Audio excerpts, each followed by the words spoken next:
What is up, everybody? Welcome to the second episode of the Smart Flip, the Phone Flipper podcast. Once again, got Matt Shirley with me, my co-host on this thing.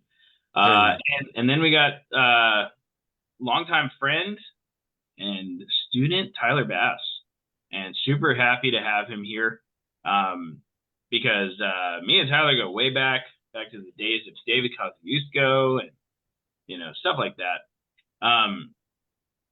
So guys, today we're just going to keep it light. Once again, we're not going to, I think real value truly comes from having in-depth conversations on how people got started, what they do, how much, stuff like that. And the goal of this podcast is to bring on people that have done either relatively well or extraordinarily well in this business, because I don't think it's talked about enough, and I don't think they talk about their struggles enough so that people can relate, right? So that's what this podcast is dedicated to. With that being said, Tyler, do you want to introduce yourself, dude? Sure. Hello, everybody. Hello, world. If the aliens are out there listening, hello, aliens. I'm just messing around. No, but yeah, so my name is Tyler. I've been flipping electronics now for, in total, probably going on 5 or 6 years. I got really serious around, I'd say about 3 years ago. I started working more involved with Chris and got a lot of help from him. I know, Chris, you essentially we kind of started building ResellDeck and some of the other stuff just kind of in the humble beginnings. But from that time, about 3 years ago, I really got serious about it. And I'd say about 2 years ago-ish, give or take, my mind was kind of changed to the idea of not just new customers coming in, but the idea of repeat customers. The idea that I could take a customer that I paid with an ad and then get that customer and then either follow back up with them or they reach back out to me and sell me something else. And then they maybe get their family and friends and let them know about me. And so I wanted to more cultivate a community versus a turn and burn type of thing, in and out. And then, hey, how's it going? I'm gonna buy your thing real quick, and then we'll never see each other again. I changed that mindset. I value much more forming relationships because, number one, I think they are the best people and they bring you the best deals. And number two, it makes my job a whole heck of a lot easier because I'm not sitting here messaging, trying to reach out. People are coming to me and they're calling me and I'm having sometimes to turn them away. Like, man, I don't have time, but I like that model more. And that's what I have known to kind of be effective. And that's what I teach. Honestly, that's what I personally believe in. And so what I believe in, I teach, as they say. So to highlight something there, just so everybody's aware, Tyler Bass is the reason that ResellDeck actually exists. I wanted to put that out there because I remember specifically I was he joined a social media marketing program that I launched a couple of years ago, and we at the time lived really close to each other, and so we just met at Starbucks, and I was showing him how to use the software that I was using, which was Go High Level. Which is what ResellDeck is built off of. Anyway, while I was showing him some of the features and the stuff and things like that for using it for a marketing agency, he asked the question that kind of kicked things into gear. He was like, "Dude, can we do this for phone flipping? Can you set stuff up to where it makes phone flipping easier?" And I was like, I guess I could. I mean, right. All I had to do was take my follow-up processes and all of that stuff and just kind of put it in, And I think, I didn't have ResellDeck at the time, but you set up your own account on High Level and you started getting repeat customers and you started, stuff started happening. You and Hunter, actually, you guys were the very first two. Yep. And that's how it was born. Like, just trial and error, and you guys started making money from it. And that led you down the path of like repeat customers month in, month out. Like, it was cool. It was really cool to see. And yeah. So just so everybody knows, if you're on ResellDeck, this is the guy right here that gave the idea basically for it to happen. And that's what I love about students, right? They always ask the right questions that like put things into the air, and then you're able to like materialize it. I think it's really cool. But yeah, Tyler is huge on repeat customers. He's also a coach inside of ResellRator now. And Yep. for that specific reason, really, offer making an appraisal coach, along with, honestly, he's just honestly my generalized coach for everything. I do it all. Swiss Army knife. Yeah, he's been trained on pretty much everything at this point. And he does everything well. And I always want feedback from Tyler. Matt's here too. Like, I'm always running things by Matt, but I also run a lot of things by Tyler. That's where I have an awesome team. Like, our ResellRator team is amazing. So like, I always run everything by the experts, because I see, Matt's the expert in consoles, right? Like, Tyler's kind of like, Tyler's like me, honestly. Like, he's just good at everything. And then, Aaron is obviously the master of negotiations, and it's just kind of really cool. Matt, I'm going to let you kick this off with, if you have any questions for Tyler. I know you guys don't interact a ton. I know. I love Matt. He's great. Always learn a ton. Hey. Yeah, I'm going to let you host a little bit here, Matt. Yeah, for sure. So, Tyler, you said that you started your reselling journey about 5 years ago, right? Yes, sir. Yeah. So I'm curious for people that are listening, because we've got a broad range of resellers. We've got people that are super seasoned and well experienced. We've got those that are, just getting started, and obviously people that are somewhere in between. There's a couple questions that come to mind early on, but when did you feel like as a reseller, like you really sort of like had something? Like, obviously you probably had some form of like formal work beforehand, but at what point did you start to think, well, maybe, or what if? When did that kind of start to creep into your mind, and what was kind of the series of events that kind of led to you stepping into the role that you're in now? Oh, that's an interesting question. So I used to be in environmental health and safety out in like the chemical plant. So I would be in basically what's called a safety guy in a construction site. I'm kind of like the guy that makes sure all the rules are being followed, all the procedures. If we see anything dangerous, we want to stop it and make sure nobody gets hurt, or make sure we don't blow up anything or knock over anything, right? And Sounds important. Right. It very much can be. If you don't have one on your crew, you might be having to pay out a whole lot of fees, of legal fees and all this other stuff. So you kind of want one. You might go back to 0 days without accident. You might go to negative days sometimes. Oh man. But so I was working at this job, and I had been there for about 6 years, and it was one of those things where this situation happened that got blown out of proportion. Miscommunications happened, and instead of the sort of company getting my back, as we had always said before, they sort of needed a fall guy, as a sense, and I got let go as a result. And I remember going through that and thinking to myself, I never truly felt. You always in some form feel a little bit expendable or replaceable when it comes to a job. But I never truly felt it until that moment, because I mean, I had everybody calling me saying, this is messed up. If you want, I can go do this.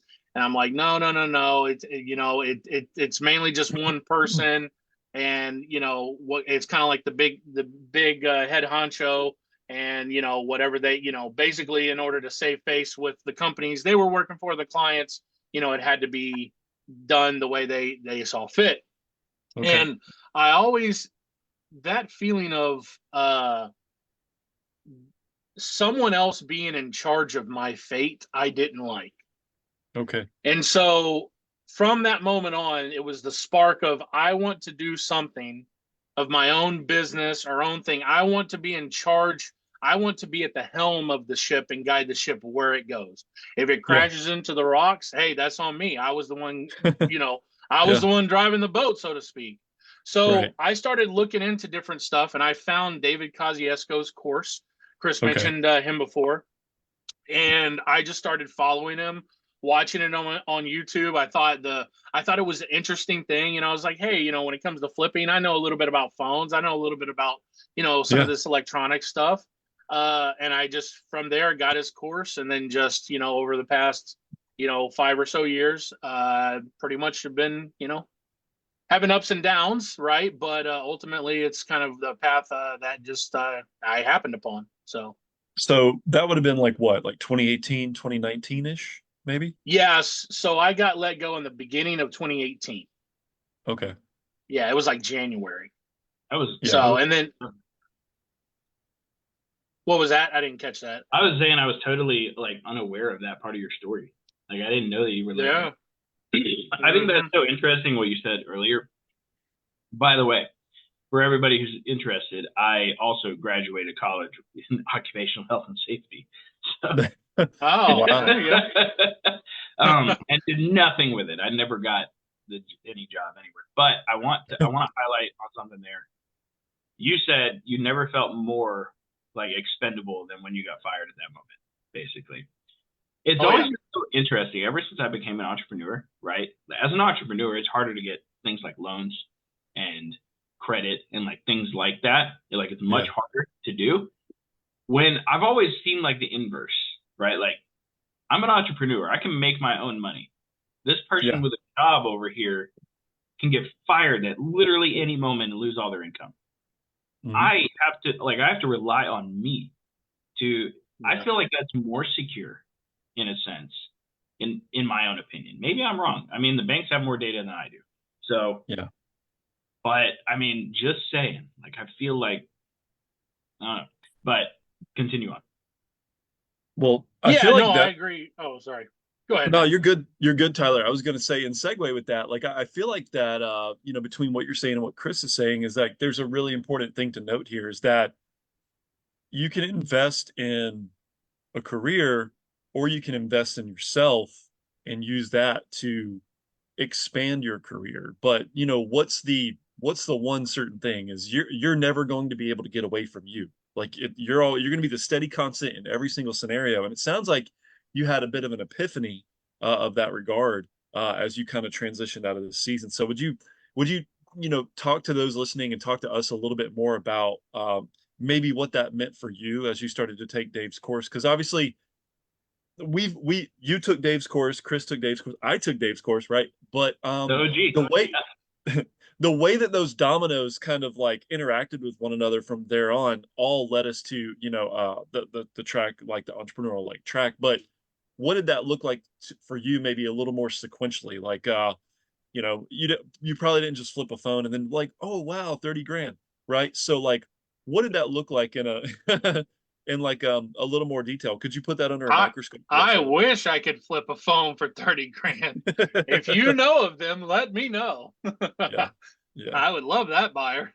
Yeah. um yeah, so with my beginning of flipping, Yeah. I got into it, and I dove in, right? I did what Dave said, the course said, and I followed it. And there were some times where I would try and put my own perspective on how I think things should go about, like Uh-huh. how I should run this the business that I was starting, or how there might be one aspect where they would teach in the course that when I went through it I was like, well, I don't know if I like that. I'm going to do it this way. And then I would do it my way. And I find out, oh, that's why we don't do it that way. We got to do it this way. You know what I mean? So there was a couple of different times early on where I had a little bit of pain because I tried to put my own spin on things instead of following the roadmap as it was. And then when I get to the destination or a better destination, then I can start maybe putting my own spin on it once I've more been seasoned, once I've more learned. That was a hard lesson for me to learn, man. And I think I've told you this a few times, Chris. I think I've quit flipping about 3 times in the past 5 or 6 years, fully quit. And done. I was like, I'm done. I bought what was it, like a $600 fake phone. I was done. I was like, man, this is terrible. Right. Things go bad, leads don't come in, man, what's going on? I'm going to a slow part. All right, I'm done. That type of thing. And I was the king of making excuses, especially in my area, especially when it comes to my area. Chris has said one thing to me, and it's always stuck and rung in my head. He said, man, you are trying to make an oasis in a desert, because I have a little town where I'm at, small area, and I felt it. I was like, I can't tell you how many times I made the excuse that this area is unflippable. It's just, you can make a little bit of money, you can do okay, but it's just, there's just not enough. There's just not enough people. There's not enough devices. I can't tell you how many times I said this to myself over and over and over again.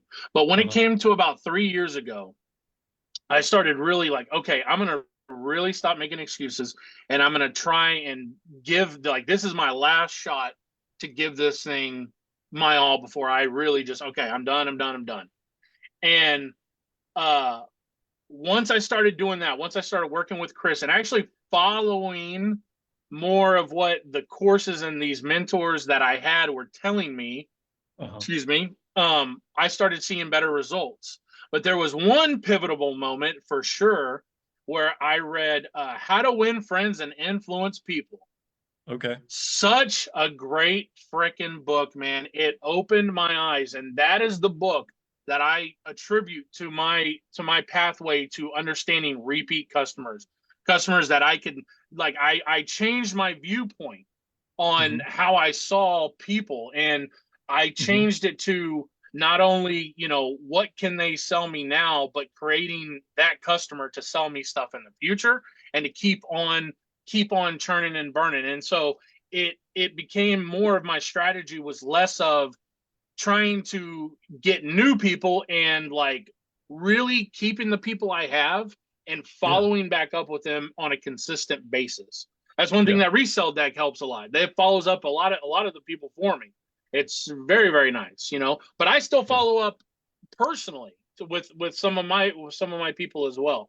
But once I really started getting into the repeat customers and really shifted my perspective, I started seeing much more results, because at that point I wasn't blaming my area, because when I was blaming my area, it was the area's fault and not my own fault. So I didn't take responsibility for it. Does that make sense? But when I stopped blaming my area and started saying, okay, here's my problem. Here's a speed bump. Here's a roadblock. This area is not as big as, say, Houston, right? I'm an hour from Houston. This area is not as big. How can I work it in my favor? Okay. Once I started thinking in that sort of mentality, instead of thinking, oh, well, it's raining outside, I can't go outside, right? I started thinking, well, my area is small. What can I do? Well, maybe I don't just do phones. Maybe I do gaming consoles. Maybe I start doing MacBooks. Maybe and then just kept opening up. So every time that a problem would come, I'd throw some jujitsu at it, and I try and find the solution. If I had to reach out to Chris or mentors, I would do it, any way I could to make it work. And so I think one big shift is when I started blaming. I used to say a lot of the times when it comes to being a business owner, it is your fault all the time, because if it is your fault all the time, you can fix it. You can change it. You can do something, right? And so Yeah. that's my perspective. That's my mentality, that I try and look at things that if I come up with a roadblock, a speed bump, something like that, I Yeah. I don't stop. I don't, I try not to, nobody's perfect, but I try Yeah. my best to find a solution, because a Yeah. problem is just waiting for a solution to be had. And a lot of times people, especially the competition we have, Uh-huh. they stop at those problems. They see it as a wall instead of trying to build a door. You know what I Yeah. mean? And Yeah. Yeah. so that's kind of the perspective and the mentality I try and have. But Yeah. like I said, nobody's perfect. It took me a long time to get there. It's not easy. If someone tells you it's easy, they're lying to you. They lying to you. It's not. Yeah. You Yeah. know. But that's the mentality that when I really try to take that on and take responsibility Yeah. for my area and my business, that's when things happen. Because there was no excuse anymore. It was Yeah. up to me to fix it, and I could, because it was my fault, right? It was my responsibility. So Man, I love that's it. kind of the Yeah. mentality that I This that I is took on. so good. There's Like, a lot of good stuff there. this Yeah. is really good. This reminds me of what Hormozy talks about all the time. He's like, once you finally accept that everything's your fault, you can start changing your life. Like, Yeah, every decision you've made up until this point is your fault. Like, that's it. And once you realize that and stop blaming everything else, then you can really start taking responsibility and, and take action, right? I want to add in on this a little bit here, because I love this, and I remember you and I talking about your area whenever, and I want to backtrack to whenever I lived in Beaumont as well. So Beaumont is a lot like Lake Charles, very kind of smaller, 150, 200,000 people. That's it. And I remember thinking the exact same thing pretty early on in my journey. Um, when I was picking up phone, like I went a day without picking up a device, and I was like, what is wrong? Like, what is happening here? And so I just sat down at the table that night, and I was just like, okay, so let me look up the population size of my city. It was about 150, 175,000 people, right? And then for some weird reason, it just dawned on me. I was like, dude, that's a lot of like electronics. Like that's a lot. And I started doing math on it, and I realized that I only needed to get 0.01% of all the electronics in my market to make six figures. Like, at that point, it was almost like I gave myself permission to market harder and things like that. And then it went to like, okay, well, what if I can get these people to sell me more than just a phone? Like, what if I can get them to sell me these other things? And what if they come back to me? And like, that's just kind of how that grew a little bit. So it reminds me a lot of like your epiphany that you said you had, Tyler, where it's just like, instead of looking at all the problems, just look for a solution, right? Build a door where the wall is, right? And that's actually something that I've taken advantage of a lot of as well. Is every time I find a problem in the market, dude, that's straight up money for me. Like, every single time. Oh, we suck at buying phones? Cool. We can, Matt over here buys game consoles, right? There's always a solution, right? It's true. Yeah. Every single time. So I was literally watching a Hormozy video on this yesterday. He's like, dude, problems just equal more money. Like, that's it. Like, once you realize that, you're gonna win no matter what. Because once you figure out a problem, everybody's gonna come to you and ask you how to fix it. Right? Google Ads, example of this. Google My Business, another good example. Facebook ads, another one, right? So I really like that. And I remember you and I having the conversation, and I remember, I don't even remember like phrasing the whole, the desert thing, but I'm glad it stuck with you. I Um, remember it. Yeah. I do, however, remember telling you, like, dude, you got to focus on earning those customers forever. Yeah. And that's how you're going to win in a small area is like, you just got to get good. Like that's really what it comes down to is you just got to build the skill set. And Tyler recommended a really good book. And I went ahead and just put it in the comments for you guys in the Facebook group. It's How to Win Friends and Influence People. That is a once a year type read. You need to read that once a year because as you grow and as your perspective changes, you will learn different things from the book, right? And Tyler, I don't know how many times you've read it now, but I've read it 3 times, I think. Twice, I think, twice.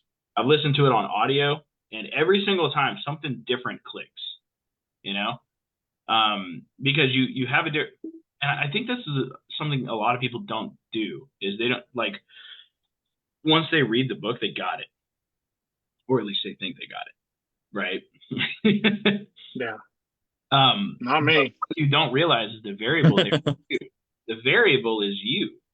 Like you change, and your ideals will change as you grow and get older and things like that. And you read it again, it hits you differently. But I remember reading that book very early on. I love that book. It is so good. But yeah, I just wanted to kind of highlight that how you're in a small area because dude, everybody complains about being in a small area. Everybody is, And I was one of them. The thing about being in a small area though is you don't have any competition. Zero. Yeah. That's true. None. Yeah. Right? Tyler, I don't think there's one other phone flipper in your area right now. Like, at least I haven't seen them.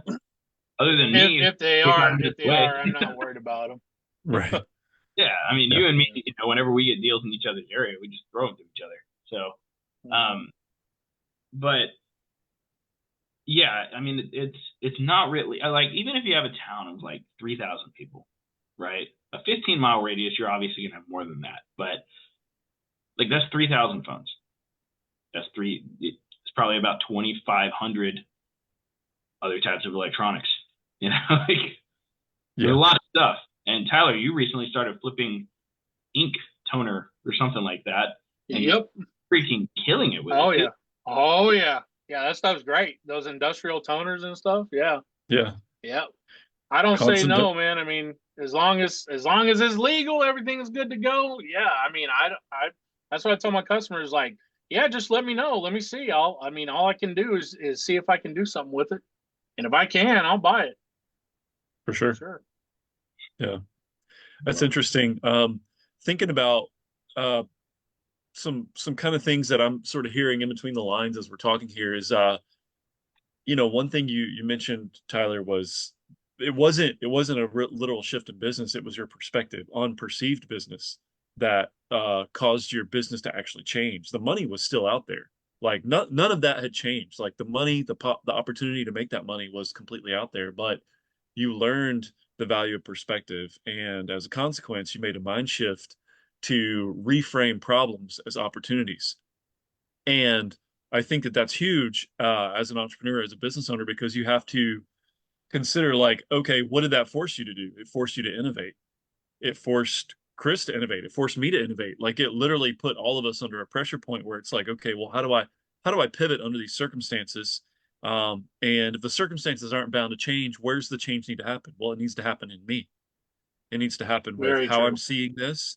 It needs to happen with the type of action that I need to take. But there's money to be made there. I just need to figure out how to mine it out of this solution. And I think that when you start off, you hope that it's just going to be handed to you. Like Chris has got a great program. We're all a part of it. We've all been privy to it in some way, shape, or form. Some people that join this program think that money's just going to manifest itself, right? That I'm going to jump on a call with them and just go find them X number of dollars, and that might be the case.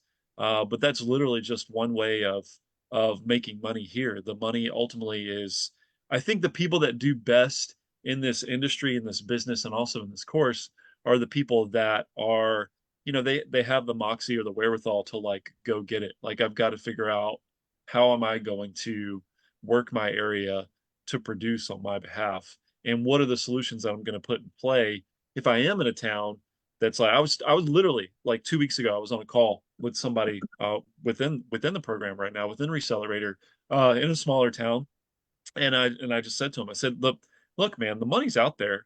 I said, if you don't have the means right now to like start running ads, let's find where the other opportunity is, and let's look for some electronics that maybe you're missing or that are flying under the radar. What's cool is I'm not sure that he's even sourcing some of the things I was talking about, but it gave him, I think, the margin to consider, oh, I could probably be getting more deals. And in the last 2 to 3 weeks, he's probably found like 2 to 3 times the amount of deals that he had found before.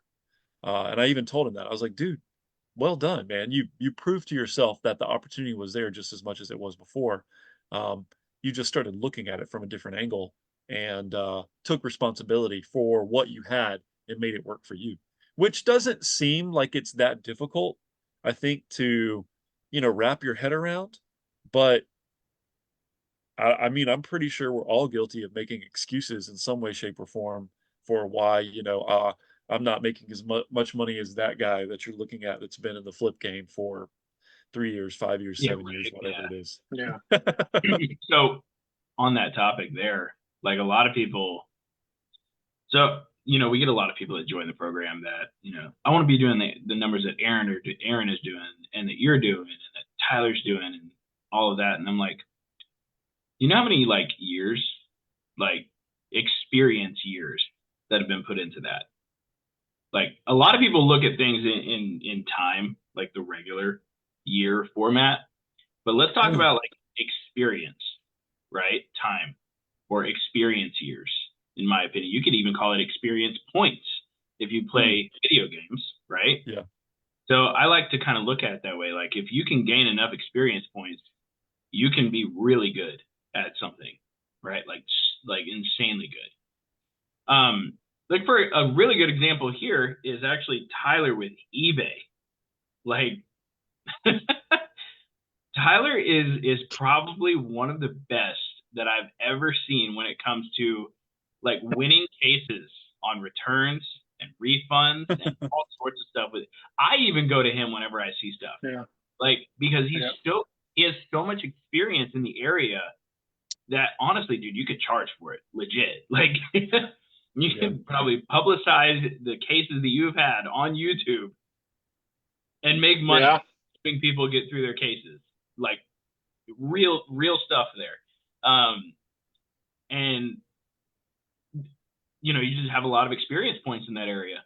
You've just seen a lot of things. So it pays to a lot of things. Yeah. Like I said, even I come to you whenever I have these weird things happen, just because you have more experience points than me in that area. But I think a lot of people, they see like not the end result, but like a lot of people don't see the come up. Like you want to model the come up, not where somebody's currently at, right? Because everybody can be like, I want to be doing the numbers that Aaron's doing. The likelihood that you're going to do that in a month or 2 months or 3 months is actually very low. Like Aaron has years in it. Tyler has years. I have years. All of us have years of but between all of us coaches and Reseller, we probably have 15 plus years of reselling experience. That's a lot, right? And that's a lot of like knowledge to call upon, which is really cool. So I just want to I guess end this little tangent I have going on here with model the come up. Don't try to model where somebody is currently at. Make that a goal, but don't expect it to happen as soon as you jump in. And that, that is definitely something and I think that has to do with the culture today, is like the TikTok culture almost.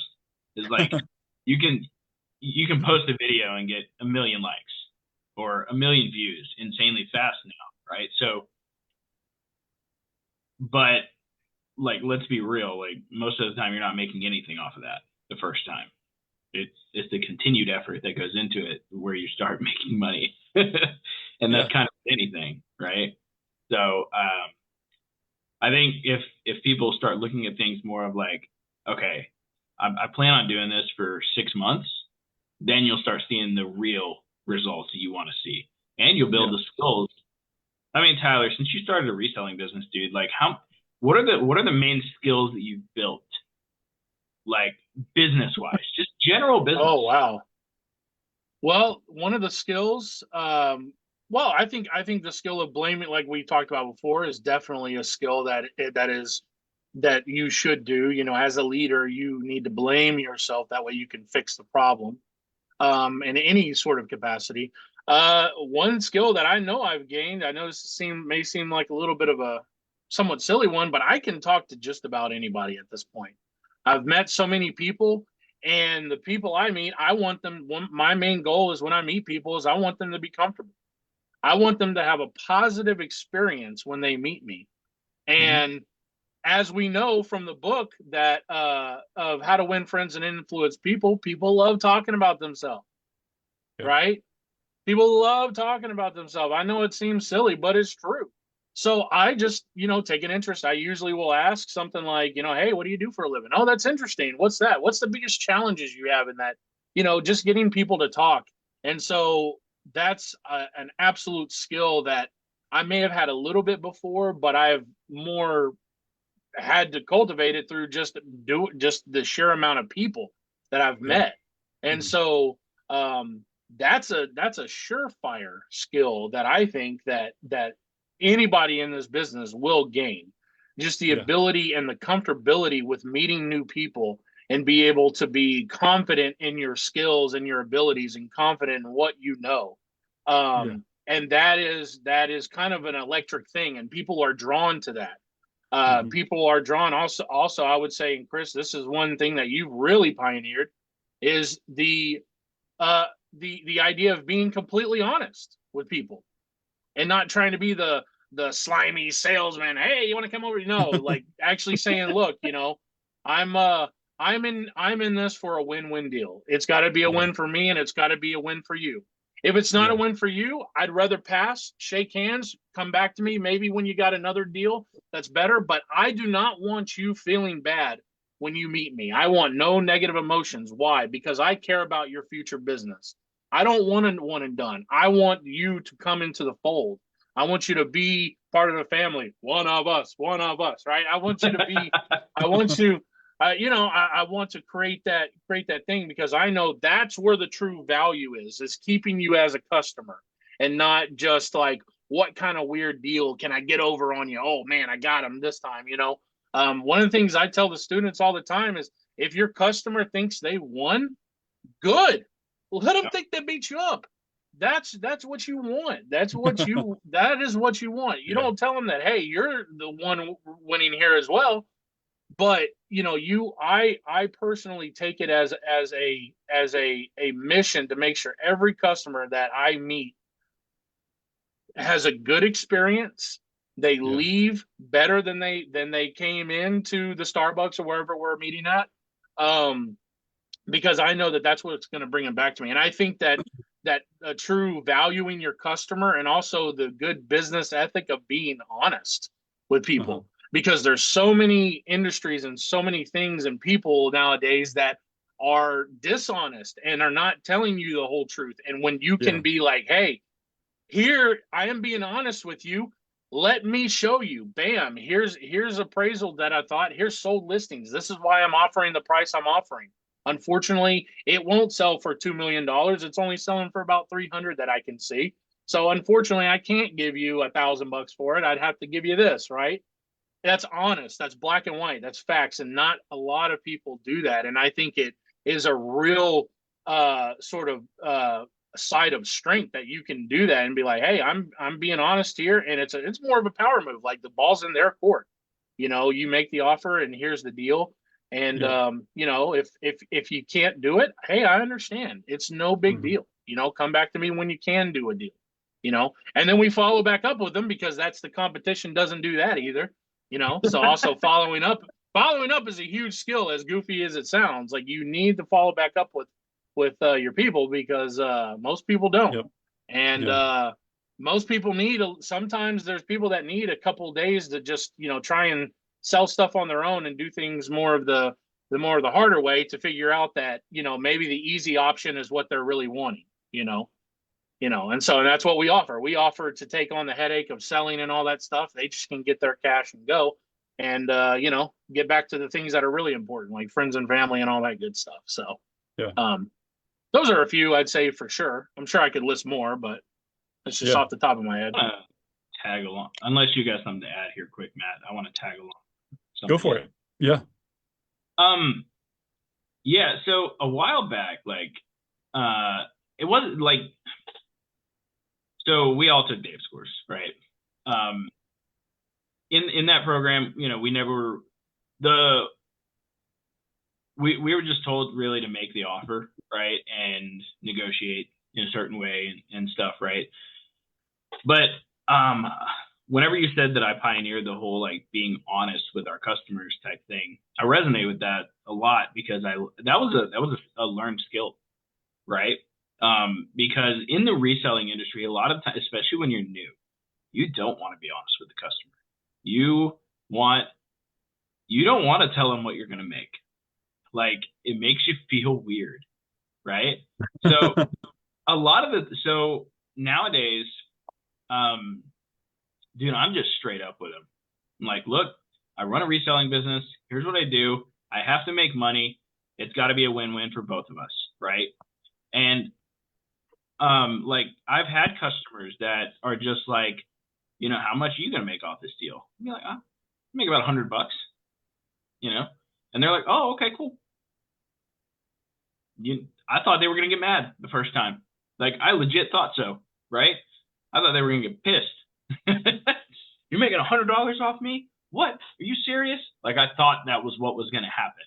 It is not what happened. What people start to understand is that you need to make money to be able to provide the service. And when you're being straight up and honest with them, they're okay with that. They're okay with you making money when you're honest with them, right? And that's something that's probably lost in the reselling industry a lot, is because everybody's looking for that really, really like solid deal all the time, and a lot of the times that people don't want to sell the device to you because you're not being honest, right? Like, I've seen that before, like where somebody's asking me like, well, how much are you going to make off this deal? And then you kind of walk around the question, yeah, they're obviously not going to sell to you now, right? Mm-hmm. I had a customer a while back now who was, we were talking, he's like, I think I'm just going to sell to one of the online places. And I was like, all right, that's cool, man. I mean, I'd love to earn your business, but if you want to wait 3 weeks to get your cash, I got you, And he's like, wait, what? I was like, oh, that's how those companies work. Like, you have to send it in. They have to like look at it and stuff like that. And then and then if there's any things that you didn't tell them about, they just take it off the amount that was offered. And he was like, are you serious? I'm like, I thought that was portrayed on the website. And he's like, no, it was not. I was like, you know what? And then he was just like, I'll just sell it to you, dude. Like, I don't want to deal with that headache, right? And then he ended up selling me 2 camera bundles on top of that. So, and that that's another skill, upselling, right? Gosh, Tyler, how much money have you made off of upselling, bro? Probably more than what the initial device was I was actually going for. Mm-hmm. So whatever that would be, probably times it by 5 or so. So yeah. There you go. A lot of what you guys don't realize, you guys watching, is you'll make more on the items that you upsell for than you probably will off the initial. By far. I made way more money on cameras than I made off. I think it was like $400 in profit off those camera bundles alone. They sold the same day I bought them too. I think I made 120 off of the phone. And I got a great customer, a repeat customer. He's like, dude, I'll tell my friends about you. You're great. He left me a review, the whole thing, Yeah. Yeah.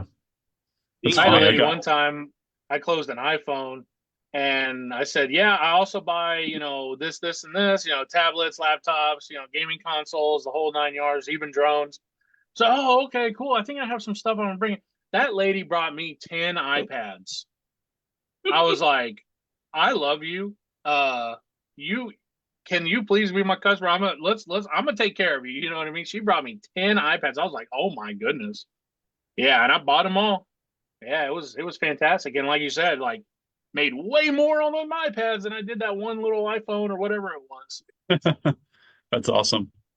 And what a degree it, saved you like so much effort, time, and energy to not have to resource all that stuff and Oh reconjure man. another meetup and, go around your elbow to do all that. It's just, it's smarter, not harder, right? It's the value of relational equity, I think, can't be overstated from this conversation. It's like if you are a decent human and treat other people like decent humans, like that's going to come back around full circle to benefit your business, your wallet, but it's also going to help them too. And that's a good thing. Like that's kind of how the world should work, quite honestly. Not that it always does, because sadly, resellers can get, oh, he's scamming, you know what I mean? Like those sort of labels and the way we get profiled sometimes. But rapport, relational equity, huge things. And I think, it's like not just back to the point of what you and Chris were saying before, it's not just a skill set that's going to be necessary in reselling, because once you get into any kind of career or business, you realize every business is a people business. Like you're working with customers on just about every front ever. So if you learn that skill here, whether you continue to be a reseller or not, that skill is going to continue to serve you. It's going to continue to serve you well, wherever you go and whatever you do. And so I think that is like, I think that's just like a great takeaway, as a portion of today's conversation is um, just knowing how to navigate, like treating people well, navigating the deal, making sure that Oh they yeah. feel taken care of. And then your Google My Business is probably going to 5-star rate itself. Let's be honest. It's going to it's kind of just like an inevitability that it is going to bring in more business. And so you can't go wrong by doing people right and honestly, yeah, take an interest in them. Um, yeah, it's good stuff. Yeah. I really like it. Yeah, I Um, think I think like what Chris was saying about the solid deal. I for me, I everybody looks for the solid deal, but I think more important than the solid deal is a solid connection. I uh, think that's more of a better, kind of instead of looking for a bucket of water, you look for the stream. You know what I mean? yeah, And so I dig that. it's kind of like that idea, and so yeah, this is all, especially like what we're talking about. I think with upselling, and being also it's being a service to your community, providing a way for people to be able to sell this stuff and get some extra cash. Mhm. I can't tell you how many times people are like, yeah, I just had this stuff sitting in my drawer, not doing nothing. We hadn't used it in a year, and so, thankfully I saw your ad and, we could, sell it and get us some cash because my truck just broke down and now I need to, all that type of Yep, stuff. So, yep, that's one of the things I like to do as well is be a resource to people and yeah, especially tell people, hey, I'll do the best I can for you.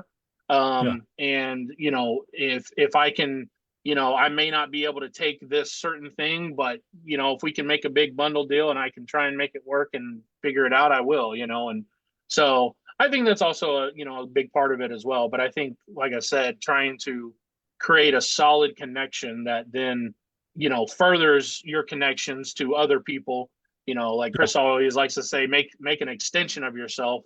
And that will not only help your business, but it also help, and people at large. And I can't tell you how many people are like, there are other people that are paying more than you, but I don't want to deal with them because I don't trust them. And I more trust you because what you've yeah, always told me I've found to be true. And yeah, so people respond to that. That's why we always say, I don't worry about the competition because the competition isn't doing this type of stuff. They're not being a good, yeah. responsible business owner. Maybe some of them are. I don't want to say, but at least in my area, I haven't found any that really come up to snuff in my general area. So Yeah. I don't really worry about it too much. Yeah. Love that. People definitely don't forget the way you make them feel. And that counts for something, because anybody I ever learned from, I felt good about them. And anybody I ever really did good business with, I felt good about them. I don't do business with people where I'm like, ugh, get a bad vibe from that guy. You Yeah, know? you Oh know yeah, what? Like, sure. I feel like a lot of like phone flippers almost act like the thing, and not to like put this in like a negative type of way. It's almost like a drug deal to the customer, right? Like for real, like that's how some phone Yeah. flippers make it feel. Like Oof. they Never don't want to want do their that. friends to see them selling a phone to this guy, you know? Like So I was at funny. the gym the other day and I ran into one of my customers and they were like, "Oh my gosh, hey Chris, how you doing?" And like we just kicked off a good conversation, and that was cool, right? Like, but Hmm. being real, Yeah. I feel like a lot of like phone flippers and resellers, like they make the whole you guys see those like videos, those shorts now on like meeting the seller on marketplace, it looks like a freaking risking my life to sell this blender on marketplace. I feel Yeah. like that's the vibe a lot of people get. Oh man. But like once you break that type of mindset that they might have, dude, they will become a customer forever. Like people don't Hmm. realize that. Yeah. I mean, I was just looking at one of my rescale clients right now. That he massive amount of his business is repeat customers. Massive. It was like 7,000 in profit last month was only repeat customers. Like, can you like that's a passive reselling business at that point, Oh yeah. right? Like you don't have to depend on ads at that point to live, Yep. right? So putting in the work and the effort to be a really good person and a really good like business owner has a lot of benefits to it. Not only as a business owner, but as like an actual just person in general too. So yeah, I love that. Felt like there was something else I was going to say, but I can't remember it at the moment. I need to get a pen and start writing things down that like Yeah. Patrick Bet David does on his podcast. He writes things down so he can remember them. Yeah. I like that little soundbite of a bucket of water versus like the actual That was stream, great. because you've also heard the analogy of catching fish as opposed to or getting a fish as opposed to like learning how to fish. And I do think that when you've developed repeat business, you have a regular supply there, and you have to realize like the power of that. Because any business I think that ultimately is going to serve your interest as a business owner better is going to have to be systematized in some way, shape, or form. And so, why would you want to burn bridges with people when people are the very like stream, like you're saying, Tyler, that can bring about a consistent, steady income for you? And in that case, yeah, overlook the device, look at the person, and make sure that they feel welcome, they feel embraced, they feel like they've been treated well, because that's only going to serve you better in the long run. And that's just really smart. That's really smart. Hmm. Yeah. Yeah. A lot of businesses, I mean, we have so many stories about going into like, I'm sure everybody can say this, going into like a restaurant and the waiter doesn't really treat you right, and the food is like kind of, and then Yeah. it smells or something. You can and you go into a place and you're just not treated with good business. You don't feel like you're maybe appreciated as a customer. Yeah. And the likelihood of you going back to that type of establishment is probably not too good, right? Yeah. So, but if you go somewhere and you feel valued and you feel like, you are welcome and you are wanted there and you do have a good experience, the likelihood of you going back there and even the likelihood of you telling your family and friends about it Hmm. is probably pretty high, right? Yeah. So that's kind of yeah, that's the whole idea about creating that type of thing, at least in my opinion. Um, Yeah. for sure. I think just, as long as you can cultivate customers and keep them, it's really the game, And staying consistent. Yeah, let's talk about that real quick, right? Let's talk about staying consistent, because a lot of people are consistent in the opposite way, right? So you're consistent about being inconsistent. Yeah. So if you can just flip that from being, just constantly and consistently inconsistent to being consistently consistent, you'll win, right? A lot of things in life are won by just simply being consistent. That's something that I've come to realize. Tyler, whenever you were on the first round of 75 hard with me, that radically changed my mindset on being consistent for an extended period of time. Because it really digs deep into you at that point. Yeah. Like once you've done something for 2.5 months straight every day, it just becomes kind of who you are at that point. Yeah.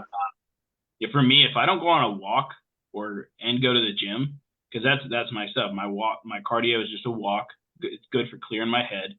And when I go to the gym, I just like to go to the gym. Like I don't feel right if I don't, right? Right. Therapy.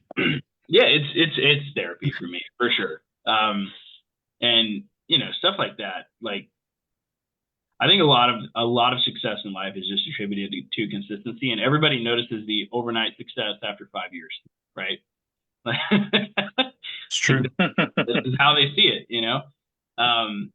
Like for a good example of this is a lot of people who jump into ResellDeck, and I'm very clear about expectations. Like 4 to 5 months is when you're is the goal to get to 5K per month in profit. You can do it if you do this, and this.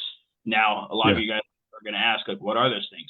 20 reach outs a day, spending about $15 a day in ad spend, responding to your leads. Holy moly. I don't know why I have to say that. Can't tell you guys how many calls I've hopped on and leads are not responded to. They're just there and not answered. Following up with your leads. It's a big one. Huge. That's another thing I never see. These are the things that are so mundane that people, they just put them on the back burner. But they are the most, and these are the things that Tyler has mastered, right? Like Tyler has mastered the following up with the customers. Tyler has mastered the responding to the leads. Tyler has mastered, doing the work it takes to create a repeat customer.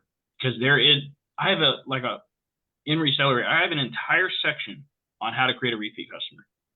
It's 10 modules deep, I think? Step by freaking, how to shake their freaking hand.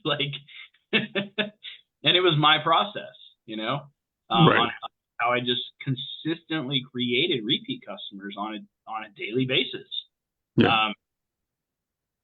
All the way down to shaking their hand, complimenting something that they had on their body, talking about their day, asking what they did for work, things like that I realize they're there to get cash. I understand that, but they're also a human being. And if you can get them, like Tyler said, if you can get them to talk about themselves, they will sell to you forever. And then here's the kicker too. And I remember specifically because stories stick in your brain better than anything. I remember one of Tyler's classes where he was talking about Missy. You remember Missy, Tyler? Yeah, I do. She's still a customer of mine. Yeah, I know, right? So I remember Tyler. Missy. Yeah, she's great. Next time he saw her, he asked her a very specific question about something in her life. And I think that's what solidified her selling to you forever. Right? Yes. I don't remember exactly what it was, but I remember that specifically. Where it's just hey. I think she had gotten into a wreck or something like that. And she was hurting when I had met her, I think, first time. And then I had reached out to her the next following weekend just to see if she was all right and how she was doing. Not trying to get another device or anything like that, but just reaching out and just showing, that level of, taking going the extra mile. And that lady, I have made thousands of dollars off Yeah, of. she probably referred Thousands. crap out of you too. Oh yeah. Yeah. A ton. Yeah. Probably praised you, you know? Like, yeah, and my other customer, Don, came from her, who is my second best customer. yeah, He came from Missy. That's the game. Like, a lot of That's people what's don't up. understand that. That's And cool. when people understand that, that's when the game changes for them. Like, that's when you can have less customers than everybody else, but be making more. Yeah. You know? So we got to wrap up here in a few minutes, but Tyler, is there any like, man, this went by quick. I did. Yeah, it was it's good a quick stuff. one. This is good though. I think this is gonna be the title of this one's gonna be like repeat customers and stuff like that, just because it's so in-depth. But Matt, is there any last things you want to talk about? And then Tyler, we'll move to you, and then we'll wrap it up at like 11:39. Yeah, I just wanted to propose a question to Tyler, and Tyler, maybe you could use this to kind of bring us home. For a lot of people that are a part of ResellRator, they're still on the come up. They're either new or they're in the middle of this journey. They're not seasoned, with 5-6 years reselling experience by any measure. So if you were sitting across the table from a younger you who's planning to embark upon this reselling journey or has just started, what kind of simple sound advice would you give yourself, just to kind of say, hey, keep going? Like, what would you say to you to propel that guy forward? I would think what I would say. I tell this to a lot of my students a lot of the time, that if there were a race of resellers and we could place bets on which one we think will ultimately succeed or keep with it. Yeah. I would not place my bet on the person who can talk the best or who has the best negotiation experience or who has some of the better connections, on the back end of things. I'm going to take my money is going with the most consistent person, because consistency, in my opinion, is a subset of discipline. Because motivation will get you only so far, but it's discipline, just like what Chris talked about in 75 Hard. It's discipline that lets you, and consistency that makes you get up and go do those workouts, or go like taking it from a flipping perspective. It's consistency that's going to get you to wake up and be like, I don't feel it, but I'm going to respond to my leads because I know where my goal is. I know where the destination I want to go to. And to get there, I have to do steps 1, 2, 3, and 4, So what I would tell myself is that I would say, you're not going to gain these skills overnight. Like we just said, that's not going to happen. They will come. Okay. But what is one constant thing that needs to be there is that consistency to do things and do the things you're supposed to do every day. Because even though you may not see any kind of jump in where you're at, it's that consistency, it's that constant push, that relentless not giving up that will get you there. That keep taking a step forward. You know what I mean? What is it? It's like a 10,000. What is it? 10,000 mile walk begins with a single step or something like that. So that's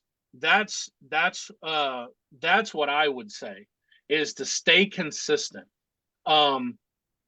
If there is someone out there that says, hey, you're going to make 10K in profit a month from now, you know what? You may. But most of us are not, right? Most of us, it takes a little bit of elbow grease to get there. And you have to have that elbow grease every single day, putting in that work, responding to your leads. And that doesn't mean you have to be perfect every day. That doesn't mean, oh, I messed up today, I guess it's all is lost. No, you messed up today, you dust yourself off, you get it going tomorrow, okay? You keep going. That's what it is. Success is riddled with failure, right? That's just the way it works. We're human. You know what I mean? We don't get things right all the time the first time, but it's the relentless keeping that constant push, that constant journey of trying to get there.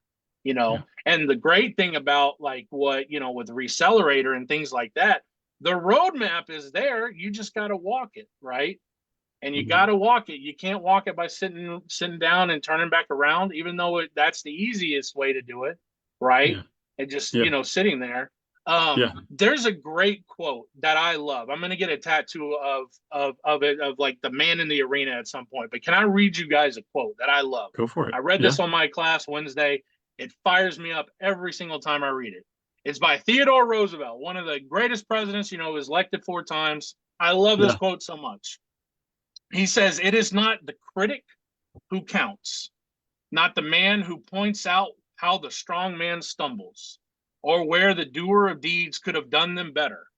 The credit belongs to the man who is actually in the arena, whose face is marked in sweat and blood, who strives valiantly, who errs, who comes short again and again, because there is no effort without error and shortcoming. But who does actually strive to do the deeds, who knows great enthusiasms, the great devotion, who spends himself in a worthy cause, who at the best knows in the end the triumph of high achievement, and who at the worst, if he fails, at least fails while daring greatly, so that his place shall never be with those cold and timid souls who neither know victory nor defeat." Love that. So I would say, be that man and that woman in the arena. You know, don't be like the ones on the sideline who are too afraid to play the game. You play the game, you dare greatly, and you stay consistent. Okay. And you know what? Maybe you don't end up being a flipper. Maybe you find another subset of like marketing where you know what? I really like marketing. I'm going to start my own marketing agency, which has absolutely happened, right, Chris? This like certain careers have come out of this thing. It's all about the journey. You don't know exactly where it's going to lead, but you just got to keep stepping day after day after day. Even if you can't see the end, right?